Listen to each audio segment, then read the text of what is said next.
Hello प्यारे साथियों, आप सभी का स्वागत है आपके अपने चैनल में। फ्रेंड्स, हम बात करेंगे Bihar SSC inter level exam 2023 के बारे में।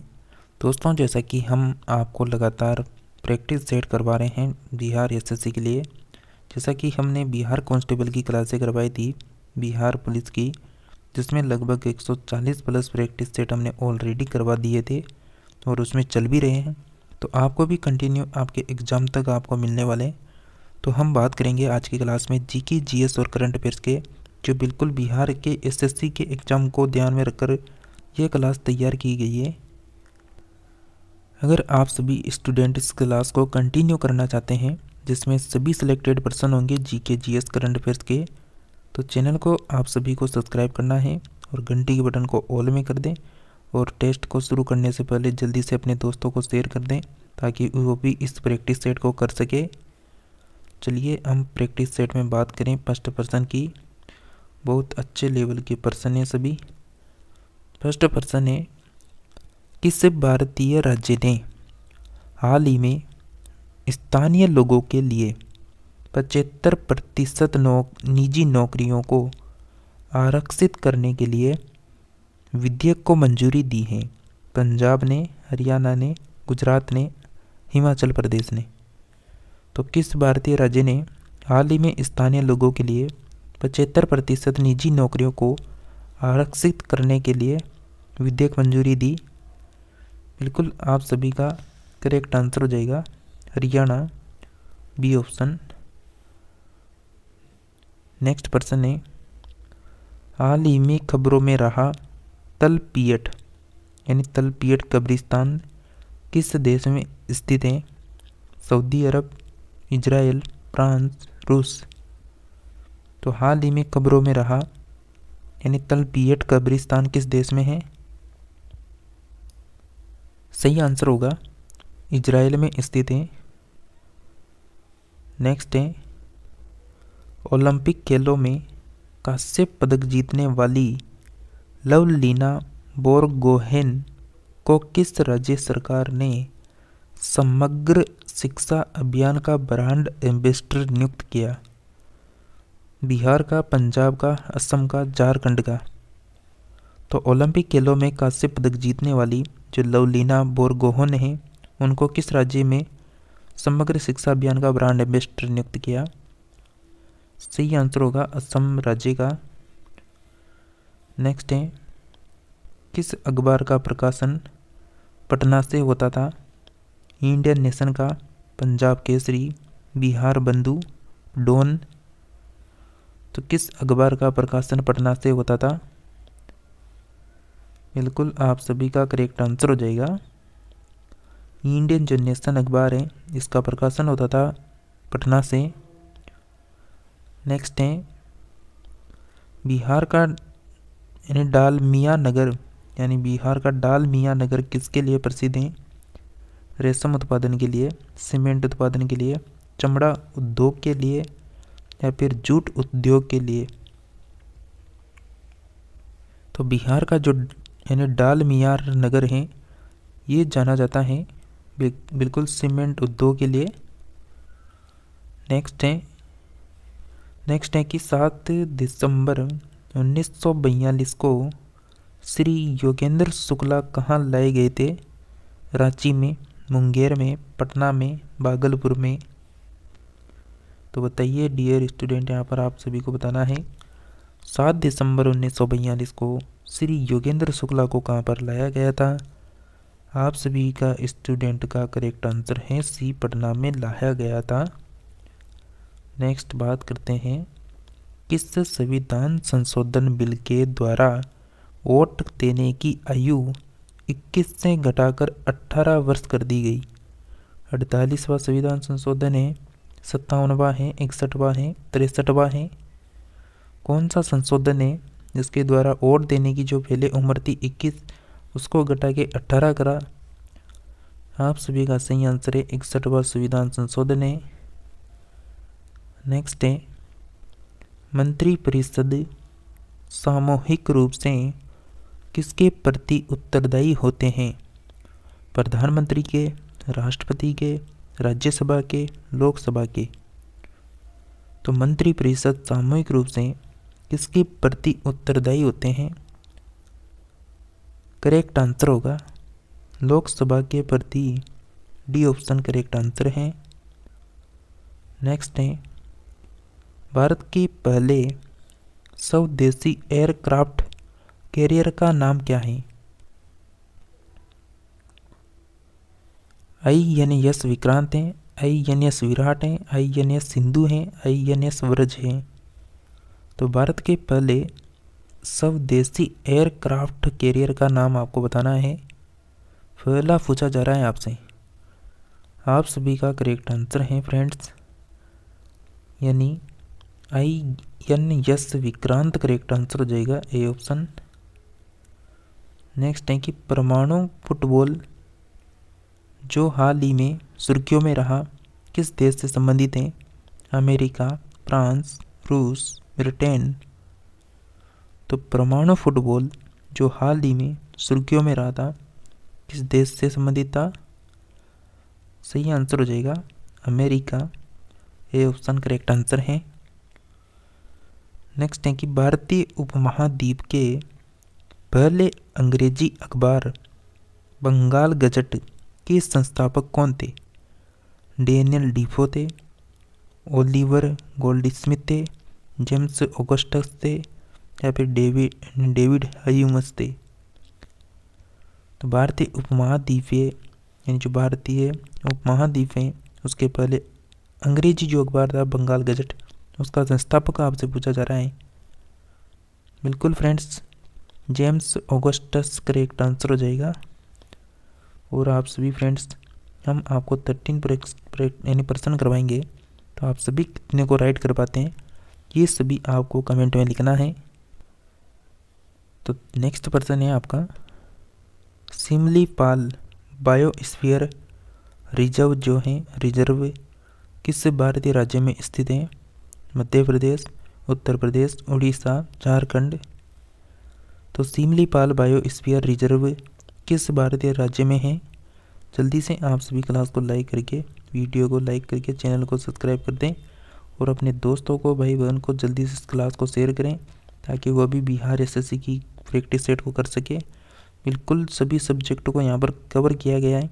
जैसे आप ऑफलाइन या फिर ऑनलाइन टेस्ट सीरीज देते हैं तो उसी की तरह आपको यहाँ पर बिल्कुल फ्री में आपको ये टेस्ट सीरीज करवाई जा रही है, तो इनको बिल्कुल अटेंड करें। सही आंसर हो जाएगा आप सभी का बिल्कुल सिमलीपाल जो बायोस्फीयर रिजर्व है ये भारत के किस राज्य में है? बिल्कुल उड़ीसा करेक्ट आंसर हो जाएगा आप सभी का। नेक्स्ट है,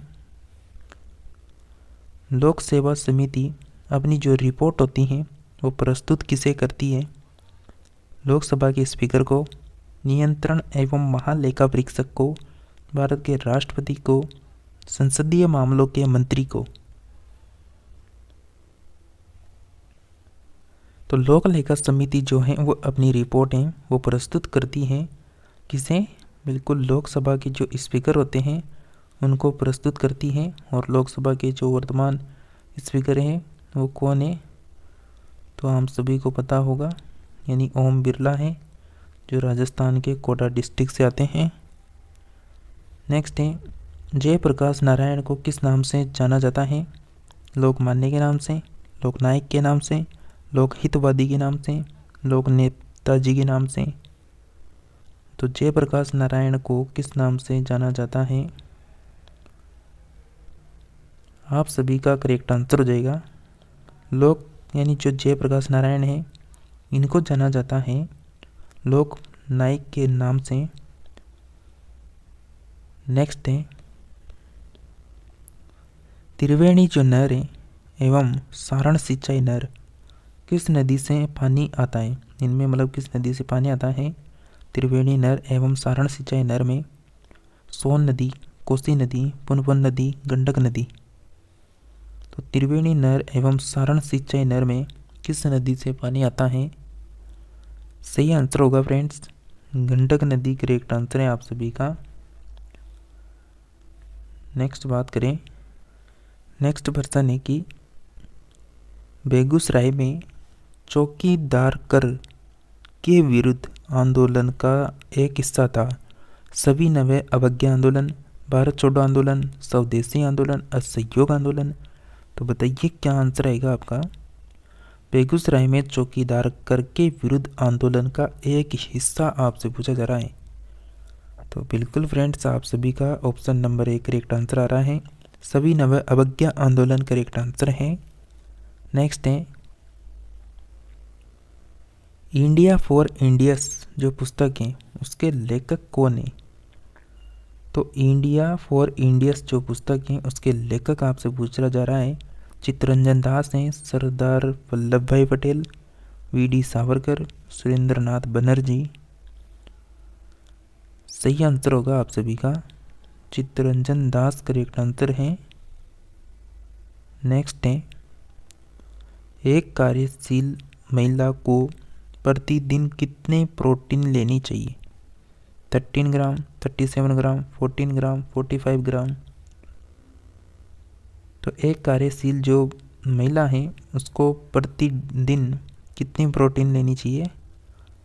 बिल्कुल करेक्ट आंसर होगा आप सभी का 45 ग्राम। नेक्स्ट है पटना में 1913 में अनुशीलन समिति की एक शाखा की स्थापना किसने की थी।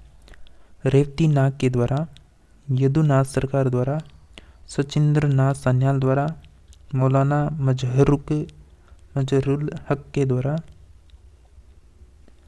जो पटना में 1913 में अनुशीलन समिति थी उसकी एक शाखा की जो स्थापना की थी वह की गई थी सचिंद्र नाथ सान्याल के द्वारा। नेक्स्ट है कि दशमलव प्रणाली के आधार पर सेना का गठन किया था। मोहम्मद बिन तुगलक ने, अलाउद्दीन खिलजी ने, अकबर ने, बलबन ने। दशमलव प्रणाली के आधार पर सेना का गठन किसने किया था। ये किया था अलाउद्दीन खिलजी के द्वारा। नेक्स्ट बात करते हैं बौद्ध धर्म के महायान और हीनयान संप्रदाय में मौलिक अंतर है। अहिंसा पर बल देना, जाति रहित समाज, मूर्ति पूजा, स्तूप पूजा। बौद्ध धर्म के महायान और हीनयान संप्रदाय में आपको मौलिक अंतर बताना है। सही आंसर है मूर्ति पूजा करेक्ट आंसर हो जाएगा। नेक्स्ट है निम्नलिखित में से कौन सा सुल्तान अपने फरमान में सरदार और अमीरों को यानी मसनद ए आली के नाम से संबोधित करता था। ऑप्शन है कुतुबुद्दीन ऐबक, बलबन, अलाउद्दीन खिलजी, बहलोद लोदी।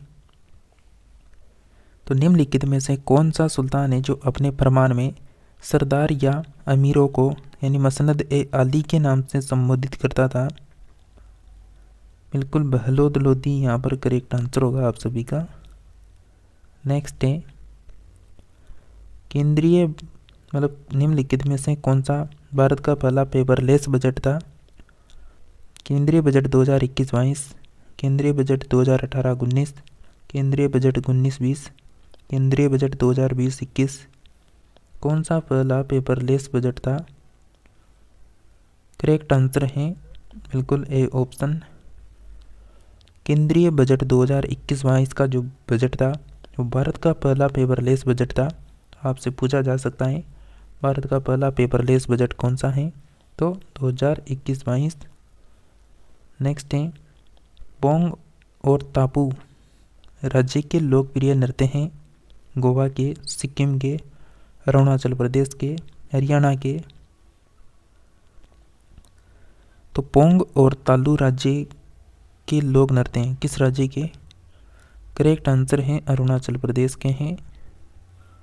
नेक्स्ट है निम्नलिखित में से कौन सा एक जल प्रदूषक नहीं है। आर्सेनिक, क्रोमियम, गाद, हिमनद। तो कौन सा एक जल प्रदूषक नहीं है यहाँ पर। करेक्ट आंसर होगा हिमनद, डी ऑप्शन। नेक्स्ट है निम्नलिखित में से किस विद्वान ने मानव विकास की अवधारणा की शुरुआत की। प्रोफेसर अमृत सेन, एलन सी सेन पाई, डॉक्टर महबूब उल हक, इनमें से कोई नहीं। तो किस विद्वान ने मानव विकास की अवधारणा की शुरुआत की? बिल्कुल सी ऑप्शन, डॉक्टर महबूब उल हक करेक्ट आंसर है। नेक्स्ट है, WTO का पूर्ववर्ती नाम है UNCTAD यानी GATT UNIDO OECD। तो WTO का पूरा नाम बताना है, मतलब इस प्रश्न का करेक्ट आंसर हो जाएगा, यानी GATT करेक्ट आंसर होगा इस प्रश्न का। इसका फिर नया नाम दिया था WTO। नेक्स्ट है कि सिलिकॉन वैली कहाँ अवस्थित है? न्यूयॉर्क के पास, मॉन्ट्रियल के पास, सैन फ्रांसिस्को के पास, बोस्टन के पास। तो सिलिकॉन वैली कहाँ पर स्थित है? करेक्ट आंसर हो जाएगा सैन फ्रांसिस्को के पास स्थित है। नेक्स्ट है, एक पारिस्थितिकी तंत्र के जैविक घटकों में शामिल हैं पौधे और जानवर, शैवाल और कवक, उत्पाद, उपभोक्ता एवं अपघटक, हवा, पानी की मिट्टी। तो एक पारिस्थितिकी तंत्र के जैविक घटकों में शामिल हैं, बिल्कुल उत्पादक हैं, उपभोक्ता हैं, अपघटक हैं, ये सभी शामिल हैं। नेक्स्ट है कि नेशनल ग्रीन ट्रिब्यूनल यानी NGT भारत सरकार द्वारा स्थापित किया गया था 2000 में, 2005 में, 2008 में, 2010 में। ये स्थापित किया गया था 2010 में। नेक्स्ट है, जैविक ऑक्सीजन डिमांड BOD एक प्रकार का प्रदूषण सूचकांक है, जलीय वातावरण का, मृदा का, वायु का, उपरोक्त सभी का। तो जैविक ऑक्सीजन डिमांड एक प्रकार का प्रदूषक सूचकांक है, बिल्कुल जलीय वातावरण का सूचकांक है यह। तो फ्रेंड्स, आज की क्लास में हमने 13+ प्रश्नों को कवर किया। अगर आप भी लगातार बिहार SSC की तैयारी कर रहे हैं, आप में से कोई सा भी स्टूडेंट हैं, तो बिल्कुल GK GS की क्लास अटेंड करना चाहते हैं तो चैनल को सब्सक्राइब करके और इस क्लास को आपके जो भी फ्रेंड्स हैं, आपके जो भी भाई बहन हैं, उनको शेयर कर दें, ताकि वो भी इन प्रैक्टिस सेट को करके अपना जो एग्ज़ाम का लेवल है, यानी जो तैयारी है, उसको चेक कर सके, उसको परख सके। साथ ही इसी के साथ हम मिलेंगे नेक्स्ट प्रैक्टिस सेट में। तब तक आप सभी प्रैक्टिस सेट को प्ले लिस्ट में जाकर चेक कर सकते हैं, एक एक को पढ़ सकते हैं। चलिए नेक्स्ट क्वेश्चन में बात करेंगे, नेक्स्ट क्लास में बात करेंगे।